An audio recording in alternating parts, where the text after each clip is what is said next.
Good evening, Mr. Franklin, Chairman of the Board of Governors, Mr. Harris, our guest of honor, the Honorable Mr. Justice Mosoneke, parents, staff, boys, the wider Hilton College community, and other guests who are joining us via the live stream. I am honored as the Deputy Head of School to welcome you to the 2021 Speech Day. Tonight is special, not only because you are celebrating the outstanding achievements of our grade 12 boys, but also because we are able to gather as a community once again. This year, we have missed a lot of our usual gatherings, and we are grateful that we can come together this evening as a community.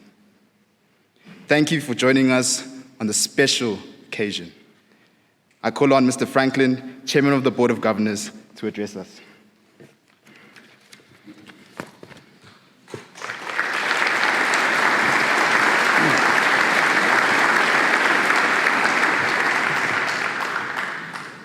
Thank you. Ladies and gentlemen, welcome to the Hilton College Speech Day. We are grateful that Level 1 allows us to return to this venue and to host not only the matric boys and their parents, as was the case last year, but also our full complement of staff and nearly all of our boys and a large number of our parents. It is a sea of 750 faces which represents the Hilton community, and it is wonderful to have you all here at the school again.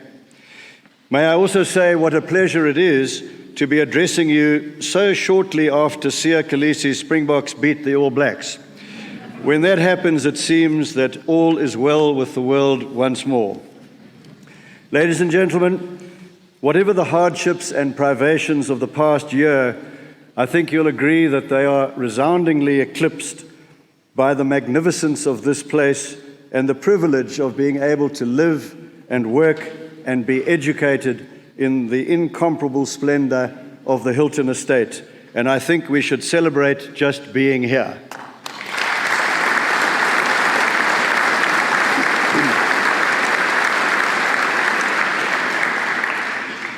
Each year, the headmaster and I deliberate on who we might invite to be our guest speaker on Speech Day. We aim, of course, always to invite a successful person of stature who has lived their life in such a way as to inspire respect and who will deliver a meaningful message to our boys. This year, we certainly have a man who fits the bill. Justice Mosoneke, thank you for honoring us by being here. We welcome you to Hilton and hope this will be a memorable visit for you. All of you out there will know that Justice Mosoneke recently retired from the Constitutional Court, holding the high office of Deputy Chief Justice of South Africa. He left a legacy of fierce judicial independence and a series of landmark judgments. As a member of the legal profession myself, let me tell you, boys, just how terrifying it is to stand up and address a bench of 11 Constitutional Court judges with Justice Mosoneke leading the charge. It's a bit like running onto the field against college, actually. And it reminds me of the frightened witness who, when asked to take the oath to speak the truth by raising his right hand and saying, "So help me God," said instead, "God help me." Justice Mosoneke spent time on Robben Island. He was the youngest prisoner there at the age of 15. Imagine that, you grade 9s. And instead of going to UCT or Wits or Stellenbosch, the judge studied on Robben Island, where he rubbed shoulders with many great men, including prisoner number 46664. You probably do not know that in addition to his judicial prowess, Justice Mosoneke is a formidable golfer. I am told that in his first ever game played at Sun City many years ago, he was part of an all-novice four-ball of now very famous men, one of whom is none other than our President, Mr. Ramaphosa, who I'm told began his round in dramatic fashion with 4 successive fresh airs. History does not record what Justice Mosoneke shot that day, but perhaps he will reveal this in his address, which we look forward to hearing very much indeed in a short while. Ladies and gentlemen, we are nearing the end of another Hilton year. The staff and boys have coped superbly in the face of the pandemic. As always, I thank the teachers for rising to the challenge. Running a boarding school presents considerable obstacles without the addition of COVID protocols, but you have continued not only to educate the boys, but also to instill in them the values which Hilton holds so dear. Teachers are at the center of this school, and so it was with great sadness that in February of this year, we mourned the loss of our beloved Tony Richter and his daughter Alice. The headmaster will pay tribute to Tony in his address later, but I want to personally welcome his widow, Caro, to Speech Day and thank her for the Richter family's valued contribution to the school.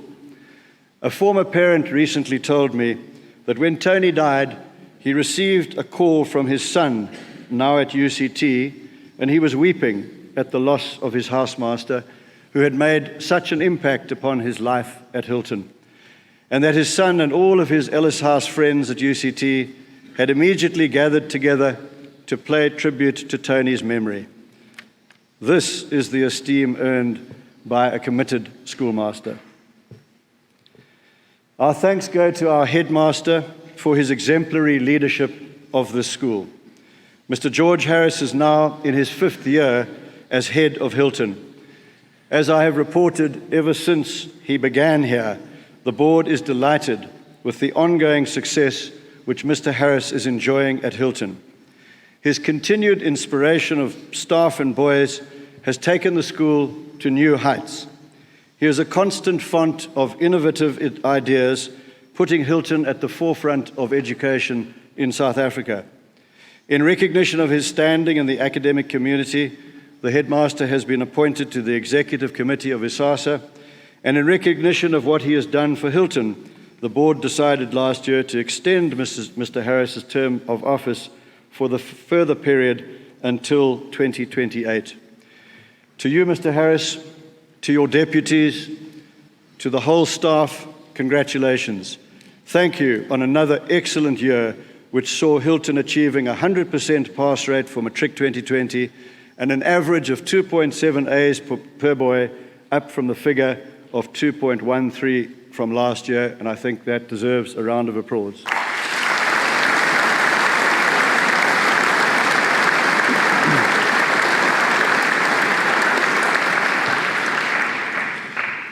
Now, to the boys, I want to tell you that there is no truth in the rumor that COVID is just an elaborate conspiracy to force you to socially distance from Sudan's girls.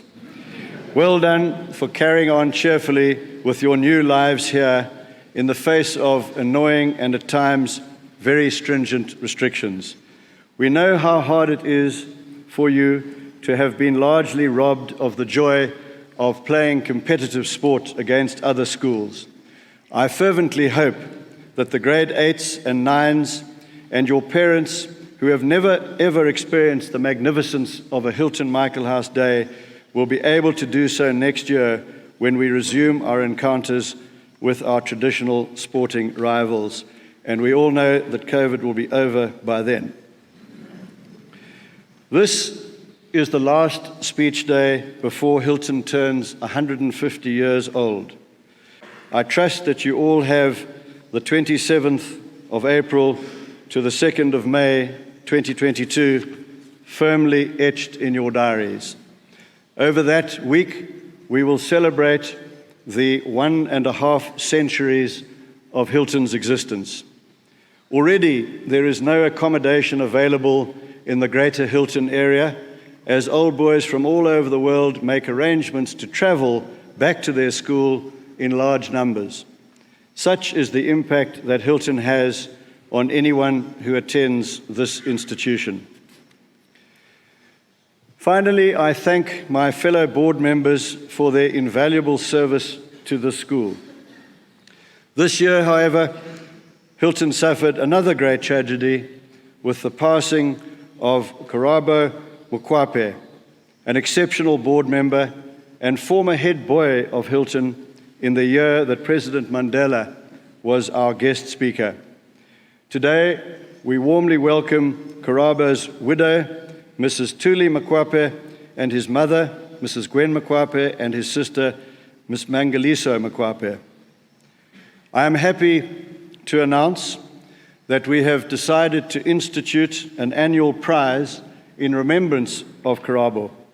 It will be awarded to the matric boy who has demonstrated throughout his time at Hilton a strong understanding of matters pertaining to transformation and diversity, and who has demonstrated thoughtful action and service in this sphere. We are honored that Karabo's family members are present to witness the first recipient of this prestigious prize. Karabo was a determined optimist, and like him, it is with great optimism that we look to Hilton's future. In Lift Up Your Hearts, that wonderful anthology which catalogues Hilton's first 100 years, we are reminded that the life of a great school is measured in centuries, not decades. Boys, you have but 5 short years to contribute to the collective agglomeration of memories and relationships that make Hilton College unique and preeminent. Please ensure that you seize every opportunity to leave your individual mark on this place, like so many old boys who have gone before you have done, so that you too will return here in future years and marvel at the gift which your parents gave you. As always, it has been a privilege serving Hilton for another year.